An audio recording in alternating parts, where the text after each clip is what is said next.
We've got a very good fight between Bam, Jesse Rodriguez, and Sunny Edwards coming up this Saturday. It's a fight I'm genuinely looking forward to, and it's a really good matchup overall. A fight that we've actually wanted to see for not too long, but a good amount of time. It's a fight that makes a lot of sense. It's unification. It's a really good fight for both fighters, and I genuinely believe it is an opportunity for both fighters to have a breakout performance and a career performance. In this video, I'll be describing to you guys and telling you guys why Bam Rodriguez defeats Sunny Edwards. I'll be giving you breakdown, reasoning, detailed thought, objective, unbiased, because honestly, even though I am rooting for Bam to win this fight, I do think this is a very fascinating fight to call and a fight where both fighters have a strong case for winning. But in this video, I'll be breaking down why Bam defeats Sunny Edwards, and very soon I'll be making a video describing why Sunny Edwards defeats Bam Rodriguez. So let's start it up. The first reason that Bam Rodriguez defeats Sunny Edwards is a pretty obvious one. It has to do with Bam Rodriguez's very impressive offensive arsenal. Bam Rodriguez, in my opinion, and I think this is very obvious, is the much better offensive fighter than Sunny Edwards. This is a true fight of offense versus defense. Not saying that Bam doesn't have good defense, even though I do think his defense is pretty weak. And not to say that Sunny Edwards doesn't have good offense, even though, once again, I think his offense is pretty weak. So, honestly, yeah, I am saying this is truly an offense versus defense type of fight. And we'll see which one ends up winning this time. But for this bout, Bam Rodriguez's offensive arsenal is far better than Sunny Edwards in virtually every single way. He throws a much better variation of punches. He has much better combinations. He hits much harder. He is more creative with his shots. He throws more in general, and I believe overall just his offensive arsenal is better. He has a much better variety of shots that he throws. He throws with much better technique.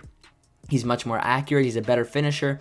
Overall, Bam Rodriguez's offensive game is far better than Sunny Edwards. Sunny Edwards has never really impressed offensively. I mean, he'll outwork his opponents here and there, or he'll be the more accurate fighter of the two in his previous bouts, but he won't really set the world on fire offensively. It's really his defense that has taken him this far in his career, and offensively, Bam Rodriguez is a far different level than Sunny Edwards. As I said, his offensive arsenal overall is much more tuned, much more balanced overall, and much more dynamic.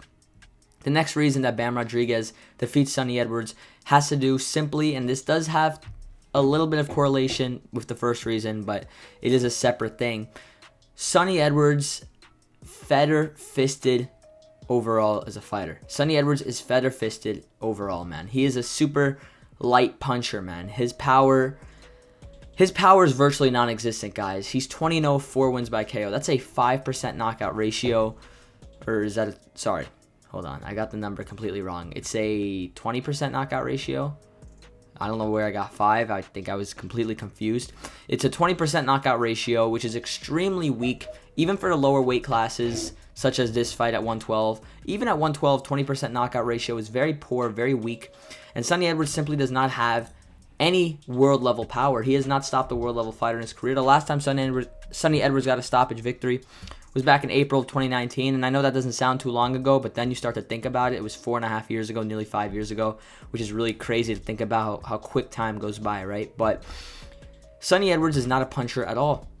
He has no power at all. He's dropped a couple guys here and there, but overall he's relatively feather-fisted. I would say he's probably the most feather-fisted champion in the sport of boxing. And when you're taking on a guy like Bam Rodriguez, who I'm not going to say is a huge puncher. His record is 18-0 for 11 knockouts, 61% knockout ratio. I do believe his power is definitely more existent than his record suggests. He's a bigger puncher than a 61% knockout ratio. He stopped Sorungvisa, he dropped Quadras. The reason that his knockout ratio isn't super impressive is because he's fought very good opposition. But when you look at his fights and you look at his performances, he's a guy with a lot of power. And when you're a guy like Bam Rodriguez who has a lot of power, a good chin, a very high motor, throws bunches of punches, if you're taking on a guy like Sunny Edwards, if you're in Sunny Edwards' position, right, and you're feather-fisted, you don't have much power, you're not going to be able to keep Bam Rodriguez off of you, and you're definitely not going to keep him off of you for 12 whole rounds. It's really not the position you want to be in as a fighter, man. You do not want to be in Sunny Edwards' position when it comes to the power element of this fight. He does not have power to keep Bam off of him.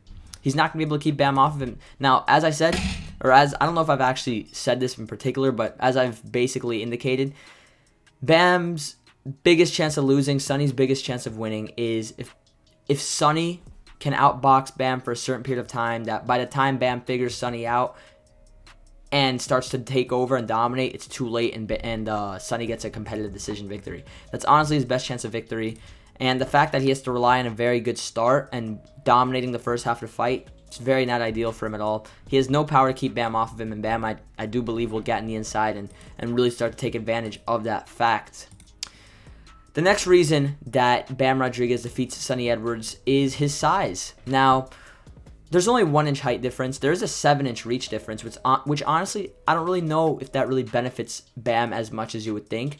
I mean, this fight really has to do with Sunny having much more success on the outside and Bam having much more success on the inside. But I guess him having a much longer reach than Sunny can help him on the outside. It's not going to do him much favors on the inside. He's not going to have as much room to extend his punches, and his punches won't have as much power, unfortunately.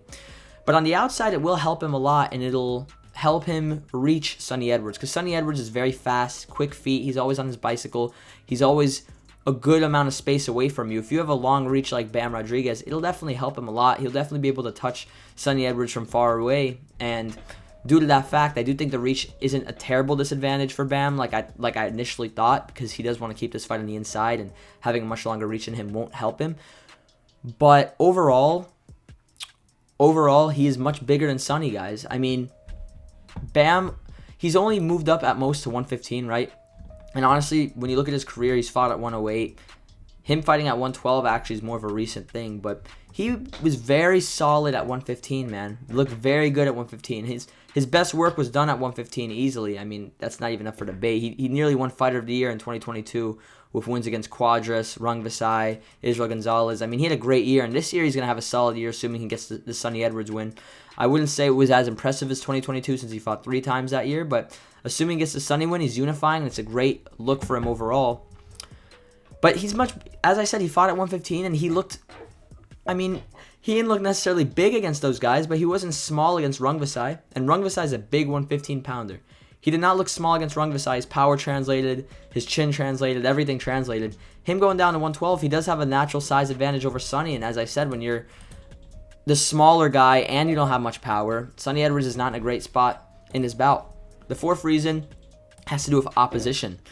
Bam Rodriguez has fought considerably better opposition than Sunny Edwards. Now, I'm not going to say Sunny's only fought scrubs. He hasn't. He won the title against Rudy Mefilane. I thought he was going to lose that fight. And yes, Mefilane ended up being very washed up, and I believe, did he retire after that fight? No, he had one more fight after Sunny, and he's been done since then. Mefilane, even though I picked him to win, I was completely wrong, 100% wrong in that prediction. He is a washed-up fighter. He's a good fighter, but he's not on Bam's level. He fought Jason Mama, who I never heard of. Muhammad Wasim's my good friend I've had on the channel. Shout out to Muhammad Wasim. That is one of Sunny Edwards' better wins. Muhammad Wasim's a very accomplished amateur fighter and is genuinely a talented fighter in the sport as well, so I do give Sunny credit for that one. He struggled in that fight. It was not a walk in the park, and honestly, it doesn't get acknowledged how much issues he had with Wasim overall. Felix Alvarado, I'm not going to lie, it's another time I picked against Sunny. Felix Alvarado outworked him for a lot of the fight, but he ended up fairly losing due to the fact that the cleaner, better shots were being landed by Sunny. And Alvarado wasn't really landing clean, crisp shots. He was just throwing and hitting the arms, the shoulders, maybe the head occasionally, the body occasionally. The body a decent amount, I actually should say. But Felix Alvarado, it's a decent win. Actually, I would honestly say it's a very solid win, but Felix Alvarado was moving up in weight to take on Sunny. He had one fight at 112, so I guess he's fought there before, but that was a guy who was known for being successful at 108. And then he took on Andres Campos, who I never heard of prior to the fight. I believe he was the mandatory. I don't know if that's true or not. So you look at his resume, it's not bad at all. It's not pound-for-pound caliber, but it's decent. But Bam has fought elite guys. He's fought former pound-for-pound talents. He fought Carlos Quadras, a fight that I picked him to win, but I thought would be much tougher. He fought So Rungvisai, which was, in my opinion, definitely his best win of his career. When you look at So Rungvisai, we know what he's done in his career, but even prior to the Bam fight, I mean, he lost to Estrada, and then he went on a 3-fight win streak, and the Bam fight was 3 years after his Estrada loss, which I guess you can argue he was washed in that fight, but I don't think he was super washed, guys. Maybe he slowed down a little bit, but what Bam did to him was very impressive. I mean, he absolutely battered Rungvisai and dropped him and stopped him, and Rungvisai is no pushover. He's never been dropped or stopped by Chocolatito or by Estrada. And he was able to do that very impressively while moving up in weight. Great win from Bam. Great win. Then he beat Israel Gonzalez, which is, in my opinion, a very underrated victory and a very underrated fighter overall. I know Israel Gonzalez was stopped years ago by Jerwin Ancajas, but that was a last-minute replacement fight, and he's improved a lot since then. You look at his fight against Khalid Yafai. A lot of people thought he got robbed against Khalid Yafai, who was a champion at the time. And then he fought Roman Chocolatito Gonzalez. Gave him a very solid fight as well. Lost, but gave him a good go. Made it competitive. Made Chocolatito have to work for that win against Bam Rodriguez. It was a tough fight for Bam. It was more of a very awkward fight for Bam. He clearly won. He didn't take much punishment or anything, but he struggled to really build a rhythm in that fight and to build momentum, but he still got the victory, and deservingly so.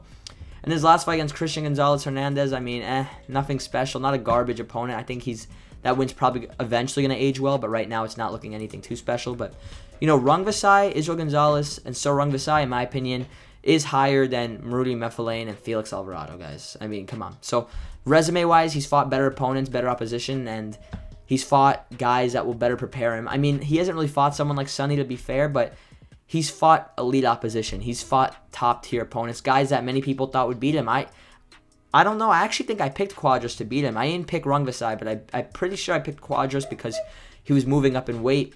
I don't know if I picked Quadras or not. I don't remember. But I remember it was a very tough call for me, and he won that one. Then he beat Rungvisai after. Really good resume for sure he's built up. And the final reason, very obvious one, probably the most obvious reason, is the work rate. He's going to outwork Sonny Edwards no matter what the outcome is. And I've said this for fights in the past, and I'll say it again 100%.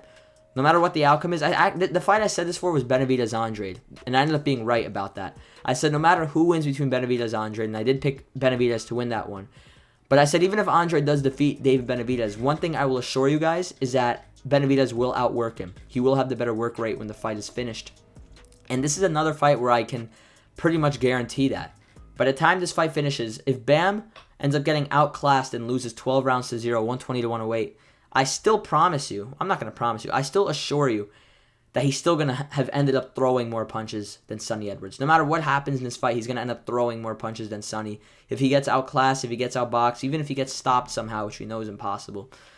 Even if that happens, he's going to end up outworking Sonny. And when he has the power advantage, the endurance advantage, the size advantage, it's looking pretty good for Bam. So that's my final reasoning. I'm going to give you a quick little breakdown. First reason I picked Bam, offensive arsenal. Second reason is Sonny Edwards has no power. He's feather-fisted. He's not going to be able to keep Bam off of him. Third reason is Bam is the bigger guy. The fourth reason is that he's fought better opposition prior to this bout. And the fifth reason is that he throws a lot more punches. That's my final video, guys. Long, detailed breakdown. You guys tell me in the comment section below. Tell me your prediction for this fight. What do you think? Who are you rooting for? Who are you picking? Give me your reasoning for sure. Thanks for watching, guys. Have a good one. God bless. I'll see you guys later. Peace.